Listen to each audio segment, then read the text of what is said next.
Hello guys, welcome back to the channel. In today's video, I'm going to show you how you can create a poll using Canva.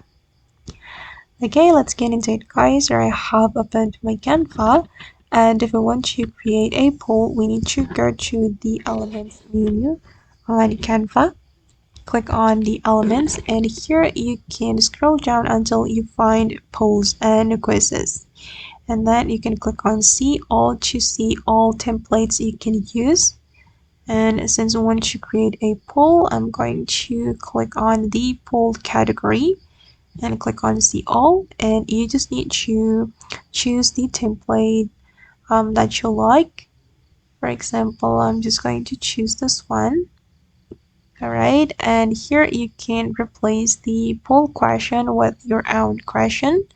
You will be able to change the poll answer as well, or the poll options. You can also change the color.